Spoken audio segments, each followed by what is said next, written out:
लड़की जिसकी उम्र 18 साल होती है, घर वाले उसकी शादी एक प्राइवेट नौकरी करने वाले लड़के के साथ कर देते हैं। दोस्तों, जिस लड़के के साथ इस लड़की की शादी होती है उसे पाकर ये लड़की बहुत ही ज़्यादा खुश होती है। वो इसे बहुत ही ज़्यादा प्यार किया करता। दोस्तों, धीरे धीरे इनका समय बीतने लगता है। कुछ ही दिनों के बाद इनको एक लड़का हो जाता है, लेकिन उससे आगे होने को कुछ और ही मंजूर होता है। एक दिन जो पति होता है अपने खाने का टिफ़िन लेकर अपनी बाइक लेकर घर से निकलता है, लेकिन रास्ते में ही उसका एक्सीडेंट हो जाता है जिसमें उसकी मौत हो जाती है। दोस्तों, पति के मरने के बाद अब तो पत्नी टूट सी ही जाती है। यहाँ पर इसके सास ससुर और इसका एक छोटा देवर होता है। जो देवर होता है इससे 2 साल छोटा होता है। दोस्तों, अब देवर में ये अपने पति की छवि देखने लगती है। जो देवर का चेहरा होता है वो पति से कुछ हद तक मिलता था, इसीलिए अब पत्नी को लगता है कि मैं अब इस घर को छोड़कर ना जाऊं, मैं इसी घर में रहूं, मैं अपने देवर के साथ शादी कर लूं। दोस्तों, बहुत सारे केसों में ऐसा होता है। जो घर के बड़े बुजुर्ग होते हैं, इस तरह से जो अपने घर की बहुएं होती हैं, अगर उनका पति इस तरह से उन्हें छोड़कर चला जाता है तो छोटे बेटे के साथ उसकी शादी करा दिया करते हैं। लेकिन यहाँ पर कुछ उल्टा हो जाता है। जब ये अपने सास ससुर से पूछने लगती है और उनसे कहने लगती है कि मैं अपने देवर के साथ ही यहीं रह जाऊंगी, मैं इसके साथ शादी कर लूंगी। लेकिन यहाँ पर जो सास ससुर होते हैं उनका पारा 7वें आसमान पर होता है। वो कहने लगते हैं कि तू हमारे बड़े बेटे को तो खा गई है, अब इस छोटे बेटे को भी खा जाना चाहती है। दोस्तों, उसके बाद ये निराश होकर यहाँ से चली जाती है और अपने माता पिता के पास पहुँच जाती है। उसके बाद जो इसके जीवन में बदलाव होता है कभी किसी ने कल्पना भी नहीं की थी। अगर आप लोग भी पूरे मामले को डिटेल से जानना चाहते हैं कि उसके बाद इसके जीवन में क्या हुआ था, तो वीडियो को लास्ट तक जरूर देखिएगा। दोस्तों, इस कहानी में आपको बहुत कुछ सीखने को मिलेगा। आइए दोस्तों, जानते हैं पूरा मामला क्या था। नमस्कार, जय हिंद। आप देख रहे हैं APH न्यूज़ राहुल रावत के साथ। दोस्तों, आज की जो हकीकत की घटना आप लोगों को बताने जा रहा हूं, ये पश्चिमी बंगाल की हकीकत की घटना है। यहाँ पर सुमन नाम की एक लड़की जिसकी उम्र 18 साल हो जाती है, जो माता पिता होते हैं वो अब इसके लिए लड़का देखने लगते हैं। कई लड़के देखे जाते हैं, लेकिन कई लड़के देखने के बाद इन्हें एक लड़का पसंद आता है जिसका नाम प्रवीण होता है, जिसकी उम्र 21 साल होती है, जो देखने में बहुत ज़्यादा खूबसूरत होता है। एक प्राइवेट कंपनी में जॉब किया करता है। दोस्तों, अब प्रवीण के साथ सुमन का रिश्ता तय कर दिया जाता है। दोनों की एक डेट निश्चित करके शादी कर दी जाती है। शादी होने के बाद सुमन अपने घर परिवार में पहुंच जाती है और बहुत ही ज़्यादा खुश रहने लगती है। पूरे घर वालों की वो अच्छी तरह से सेवा किया करती। घर में सास ससुर होते हैं और इसका एक छोटा देवर होता है जिसका नाम सुशांत होता है, जिसकी उम्र 16 साल होती है। सुशांत की शक्ल होती है वो ज़्यादातर प्रवीण से मिलती है। देखने में ऐसा लगता है कि दोनों भाई एक जैसे ही हैं, लेकिन उम्र का फ़र्क होता है तो दोनों में थोड़ा सा डिफरेंस दिखाई देता। दोस्तों, धीरे धीरे समय बीतने लगता है। समय के हिसाब से ही जो यहाँ पर सुमन होती है वो गर्भवती हो जाती है और 9 महीने के बाद एक सुंदर बेटे को जन्म देती है। दोस्तों, घर में खुशियों का ठिकाना नहीं रहता। इधर जो सुमन होती है बेटे को जन्म देने के बाद अपने पति से कहने लगती है कि मैं अब पढ़ना चाहती हूँ, पढ़ लिख कर मैं कुछ ऑफिसर बन जाना चाहती हूँ, तुम भी कमाओगे मैं भी कमाऊंगी, दोनों साथ में मिलकर कमाएंगे तो कितना अच्छा रहेगा। दोस्तों, यहाँ पर जो उसका पति होता है प्रवीण, वो कहने लगता है कि यार तू क्यों टेंशन लेती है, अभी तो हमारा बच्चा छोटा है, थोड़ा सा इसे बड़ा होने दो, मैं तुझे एडमिशन दिला दूंगा, जो तू करना चाहती है वो कर लेना, लेकिन पहले अपने बच्चे की सार संभाल तो कर ले। तो यहाँ पर सुमन मान जाती है और कहने लगती है कि ठीक है। दोस्तों, ऐसे ही धीरे धीरे करके कुछ और समय बीतता है और एक दिन का वाक्य होता है। आज जो प्रवीण होता है इसे कुछ जल्दी अपनी कंपनी में जाना था। आज ये अपनी पत्नी से जल्दी उठकर कहता है कि जल्दी से खड़ी हो जाओ, मेरे लिए जल्दी से खाना पैक कर दो, मुझे आज जल्दी जाना, हमारी कंपनी में कुछ बड़े ऑफिसर आ रहे हैं, मुझे वहाँ पर पहले कुछ देख रेख करनी है। दोस्तों, यहाँ पर जो पत्नी होती है सुमन खुशी खुशी उठती है और जल्दी से खाना पैक कर देती है, एक टिफिन में खाना पैक करके अपने पति प्रवीण को घर से विदा कर देती है। बाइक लेकर प्रवीण घर से निकलता है और जैसे ही रोड पर थोड़ी आगे पहुंचता है, एक सामने से ट्रक आ रहा होता है। ट्रक की इतनी ज़बरदस्त टक्कर बाइक में लगती है, जो बाइक होती है वो खेतों में जाकर गिरती है। इधर जो प्रवीण होता है वो भी सड़क से लुढ़कता हुआ खेतों में जाकर एक पेड़ से टकराता है। उसके सर में इतनी ज़बरदस्त चोट आती है, वहीं पर बेहोशी की हालत में हो जाता है। दोस्तों, जब यहाँ पर आसपास के लोगों को पता चलता है कि कोई एक्सीडेंट हो गया है, तुरंत ही आनन फानन में वहाँ पर जाया जाता है और प्रवीण को उठाकर उसे नज़दीकी हॉस्पिटल में ले जाया जाता है। इधर घर वालों को बता दिया जाता है। जब घर वाले हॉस्पिटल में पहुँचते हैं तो पता चलता है प्रवीण इस जहाँ को छोड़कर जा चुका है। दोस्तों, अब सुमन टूट ही जाती है। अब वो करे तो क्या करे, रो रो कर उसका बुरा हाल होता है। सास ससुर का भी रो रो कर बुरा हाल होता है। देवर जो सुशांत होता है वो भी बहुत बुरी तरह से रो रहा होता है, अपनी भाभी को सांत्वना देता है और फिर ये सभी लोग डेड बॉडी को लेकर अपने घर चले जाते हैं।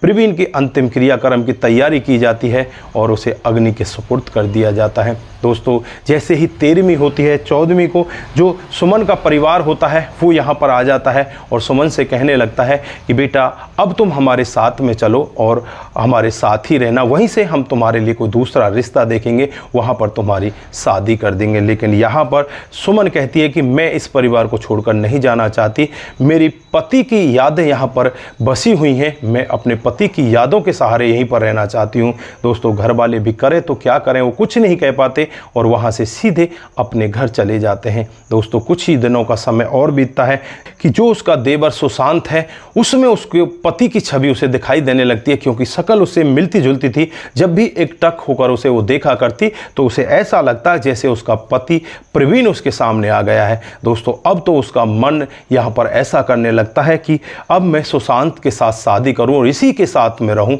दोस्तों, फिर ऐसे ही धीरे धीरे और कई दिन का समय बीत जाता है। एक दिन का वाक़या होता है जब यहाँ पर सुमन की मम्मी उसके पास फ़ोन करती है और उससे कहने लगती है कि बेटा अब तो काफ़ी दिन हो चुके हैं, अब तो तेरी समझ में आ गया होगा, तू हमारे पास आ जा, हम तेरी यहाँ पर शादी करा देंगे। लेकिन यहाँ पर सुमन अपनी मम्मी से एक बात कहती है कि मम्मी, मैं अपने देवर के साथ शादी करना चाहती हूँ, उसके साथ मैं रहना चाहती हूँ। दोस्तों, यहाँ पर अब मम्मी भी करे तो क्या करे, वो कहती है कि ठीक है बेटा, तू जैसा रहना चाहती है, जिसके साथ रहना चाहती है तू रह ले, लेकिन अपने सास ससुर से तो बात कर ले, अपने देवर से तो बात कर ले कि वो राजी है कि नहीं है।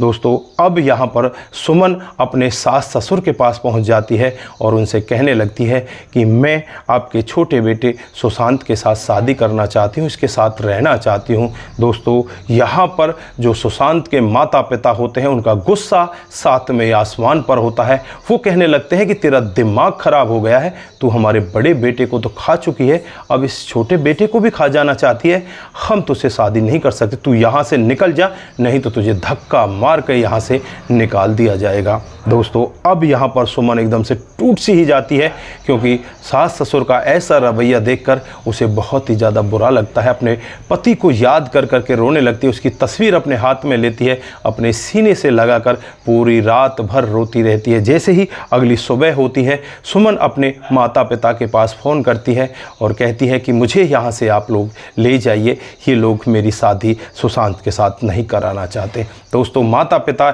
यहाँ पर चाहते हैं कि हम यहाँ पर आ जाएं, शायद हमारी बात ये लोग मान जाएंगे।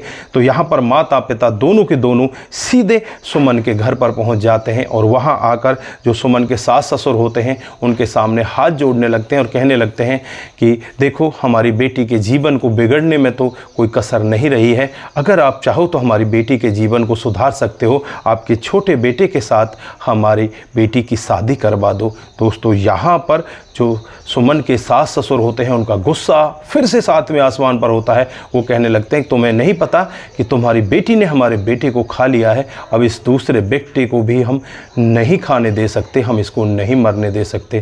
दोस्तों, अब यहाँ पर सास ससुर की बातों को सुनकर जो सुमन के माता पिता होते हैं वो भी टूट से जाते हैं। सुमन को अपने साथ बिठाते हैं, बिठाकर उसे गाड़ी में ले जाकर अपने घर ले जाते हैं। सुमन का यहाँ पर बहुत ही बुरा हाल होता है। सुमन कुछ महीनों तक तो बिल्कुल ऐसी हो जाती है कि मानो वो बिल्कुल टूट सी चुकी है, ख़त्म सी हो चुकी है। लेकिन एकदम अचानक ही 1 महीने बाद उसके मन में एक जिज्ञासा होती है।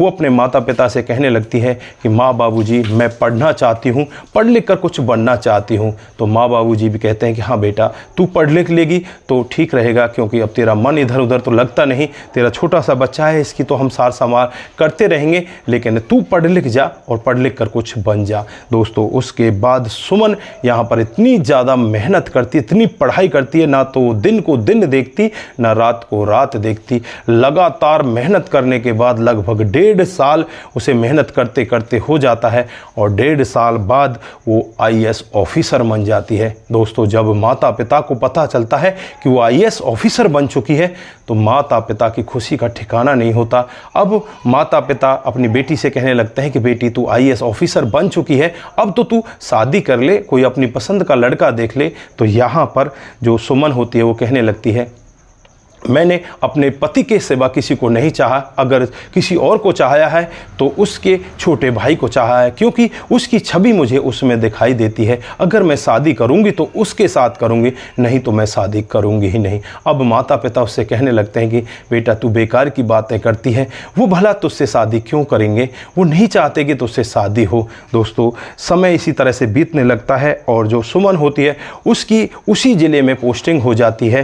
दोस्तों, फिर यहाँ पर सुमन की ससुराल से एक व्यक्ति आता है जो बुजुर्ग होता है, जिसे बहुत ही ज़्यादा मदद की ज़रूरत होती है। वो IAS ऑफिसर सुमन के सामने पहुंच जाता है और गुहार लगाने लगता है कि साहब, मेरी मदद कर दीजिए, मैं बहुत ज़्यादा परेशान हूँ, मैं बहुत ज़्यादा दुखी हूँ। तो सुमन भी उसे देखकर उठाती है और उसे कहने लगती है कि आप टेंशन ना लो, आपका काम हो जाएगा। जो उसके अधीनस्थ नीचे काम करने वाले कर्मचारी होते हैं उन्हें आदेश दिया जाता है कि तुरंत के तुरंत ही इस बुजुर्ग व्यक्ति की मदद की जाए, नहीं तो तुम्हारे लिए अच्छा नहीं होगा। दोस्तों, फटाफट ही वहाँ पर उस बुजुर्ग व्यक्ति की मदद की जाती है। जो उसका काम होता है, जो कई घंटों में होना था, उसे यहाँ पर 15 से 20 मिनट में निपटा दिया जाता है। और उसके बाद वो बुजुर्ग व्यक्ति सुमन के सामने आकर खड़ा हो जाता, हाथ जोड़ने लगता है कि मैडम, मैं कई महीनों से यहाँ पर घूम रहा था, दर बदर की ठोकरें खा रहा था, लेकिन आज आपने मेरे को इतनी जल्दी ये काम करा दिया, आपका बहुत बहुत धन्यवाद, आप हमेशा सुखी रहें। दोस्तों, ऐसा वो आशीर्वाद इनको देकर जाते हैं और यहाँ से जाने के बाद सीधे अपने गांव में पहुँच जाते हैं और सुमन के सास ससुर के पास भी पहुँच जाते हैं। और वहाँ जाकर सुमन के सास ससुर से कहने लगते हैं कि तुम्हारे बेटे की बहू तो बहुत ही अच्छी है, बहुत नेक दिल इंसान है, उसने तो हमारी आज ऐसी मदद की जिसके लिए हम 2-3 महीनों से घूम रहे थे, उसने आज हमारा काम वो 15 मिनट में करा दिया। दोस्तों, सास ससुर यहाँ पर सोचने लगते हैं, सुमन ने काम करा दिया, सुमन क्या हो गई है? तो यहाँ पर वो बुजुर्ग व्यक्ति बताता है कि जो हमारे ज़िले की IAS ऑफिसर है वो सुमन ही तो है, आपके बेटे की बहू हमारे ज़िले की IAS ऑफिसर है। दोस्तों, अब यहाँ पर सास ससुर की समझ में आता है कि तुमने अपने बेटे का रिश्ता ना लेकर बहुत ही गलत किया, अब तुम्हें अपने बेटे का रिश्ता ले लेना चाहिए, क्योंकि अभी तक बेटे की शादी हुई नहीं थी। और अब यहाँ पर जो सुमन के सास ससुर होते हैं अपने बेटे से पूछते हैं कि क्या तुम सुमन के साथ शादी करना चाहते हो? तो यहाँ पर सुशांत अपनी गर्दन नीचे कर लेता है और मुस्कराने लगता है। दोस्तों, अब यहाँ पर सास ससुर की समझ में आ जाता है कि सुशांत भी कहीं ना कहीं सुमन को चाहने लगा, सुमन उसे अच्छी लगती है, लेकिन अब वो हमसे कह नहीं पाया, हमसे डरता था, इसलिए उसने ये सब वाक्य हमसे नहीं कहा। अब सास ससुर बिना कुछ देरी किए हुए सीधे सुमन के घर पर पहुंच जाते हैं और वहां जाने के बाद जब दरवाज़ा बजाया जाता है तो अंदर से सुमन के माता पिता निकल कर आते हैं। जब सुमन के सास ससुर को सामने देखते हैं तो कहने लगते हैं कि अब यहाँ पर क्या लेने के लिए आए हो, तुम्हारा कुछ और भी बच गया है क्या, उसे लेने के लिए यहाँ पर आए हो? तो यहाँ पर जो सुमन के सास ससुर होते हैं वो हाथ जोड़ लेते हैं और कहने लगते हैं कि हमसे बहुत बड़ी गलती हो गई, हमारे बेटे की बहू को हमें वापस दे दीजिए। जो सुमन के माता पिता होते हैं उनके अंदर क्रोध भरा हुआ था, क्योंकि उस समय इन्होंने इनकी बेइज्जती की थी, तो आज ये यहाँ पर इनसे बदला लेना चाहते थे। कहते हैं कि यहाँ पर कोई सुमन नहीं रहती, आप लोग यहाँ से भाग जाइए, इसी में आप लोगों की भलाई होगी। दोस्तों, यहाँ पर जो सुशांत के माता पिता होते हैं चुपचाप वहाँ से आ जाते हैं और जैसे ही शाम होती है, शाम को सुमन अपने घर आती है तो सुमन को बताया जाता है कि आज तो तेरे सास ससुर यहाँ पर आए थे और तेरे लिए सुशांत का रिश्ता लेकर आए थे। यहाँ पर सुमन बहुत ज़्यादा खुश होती है और कहने लगती है कि कहाँ हैं वो लोग, तुमने उनको बैठाया नहीं? तो यहाँ पर सुमन के माता माता पिता कहने लगते हैं कि हमने तो उन लोगों को वापस भेज दिया, वो लोग तो अपने घर जा चुके हैं। तो यहाँ पर सुमन कहती है कि तुमने बहुत गलत किया, मैं उसी लड़के के साथ शादी करना चाहती हूँ। तो यहाँ पर सुमन के माता पिता उससे कहते हैं कि देख लो, फिर कहीं ऐसा ही मामला ना फंस जाए, तुम्हारे साथ में कुछ गलत ना हो जाए। अब तो तुम पढ़ी लिखी हो, तुम ऑफिसर बन चुकी हो, तुम अपनी पसंद का लड़का ढूंढ सकती हो, उसके साथ शादी कर सकती हो। लेकिन यहाँ पर सुमन उनको एक ही शब्द कहती है कि अगर मैं अपने पति के बाद किसी को चाहती हूँ तो उसके छोटे भाई सुशांत को चाहती हूँ, क्योंकि मेरे पति की छवि उस सुशांत में मुझे नज़र आती है, उसके अलावा मैं किसी से शादी नहीं करना चाहती। दोस्तों, अब माता पिता भी यहाँ पर ज़्यादा कुछ नहीं कह पाते। माता पिता भी सोचने के लिए मजबूर हो जाते हैं कि ये बेटी क्या सही कर रही है या गलत कर रही है। लेकिन फिर दोनों मिलकर एक निर्णय लेते हैं कि ये बेटी ठीक ही कर रही है, क्योंकि जहाँ इसका मन है, जहाँ इसकी राज़ी है, वहाँ पर इसकी शादी हो जानी चाहिए। दोस्तों, उसके बाद सुमन के माता पिता सीधे वहाँ सुशांत के घर पर पहुँच जाते हैं। और जब सुशांत के माता पिता सुमन को देखते हैं, एक बहुत बड़ी गाड़ी उसके साथ में होती है, कई सारे वहाँ पर उसके गार्ड भी होते हैं जो पुलिस वाले होते हैं। दोस्तों, इस तरह का जब वाक़या यहाँ पर सुशांत के माता पिता देखते हैं तो वो एकदम बहुत ज़्यादा खुश होते हैं। वो यहाँ पर जो सुमन होती है उसका ऐसा स्वागत करते हैं जैसे नई नवेली दुल्हन का किया जाता है। उसके बाद इन दोनों की मंदिर में शादी करा दी जाती है। शादी होने के बाद जो सुमन है वो सुशांत के साथ खुश रहने लगती है, अपना कामकाज भी करने लगती और अपने जीवन को आगे बढ़ाने लगती है। इसका जो बेटा होता है वो 4 साल का हो चुका होता है, वो भी अब इनके साथ बड़े आराम से रहने लगता है। जो इसका कभी चाचा हुआ करता था, आज वो इस लड़के का पापा बन जाता है। तो दोस्तों, इनका जीवन अब ऐसा कट रहा है कि बस इनके जीवन में अब किसी तरह की कोई कमी नहीं है। तो दोस्तों, यहाँ पर आप लोग क्या कहना चाहते हैं? क्या यहाँ पर सुशांत की शादी पहले ही इनको करा देनी चाहिए थी, या देर आए दुरुस्त आए, जो अब करा दी तो अब भी ठीक है? आपके जो भी विचार हैं एक बार कमेंट बॉक्स में ज़रूर दीजिएगा। दोस्तों, कितने सारे केसेस ऐसे हमने सुने हैं जिनमें ऐसा कांड हो जाया करता है। कभी बड़े जो वाला लड़का होता है उसकी मौत हो जाती है तो अक्सर जो घर वाले होते हैं उस बहू को कहीं बाहर नहीं जाने देते, अपने छोटे बेटे के साथ उसकी शादी करा देते हैं। तो दोस्तों, आपके जो भी विचार हैं एक बार कमेंट बॉक्स में ज़रूर दीजिएगा। आज के लिए बस इतना ही, फिर मिलते हैं किसी नए मोड के साथ। तब तक के लिए आप अपना ख्याल रखें, परिवार का ख्याल रखें, सतर्क रहें, सावधान रहें। नमस्कार, जय हिंद,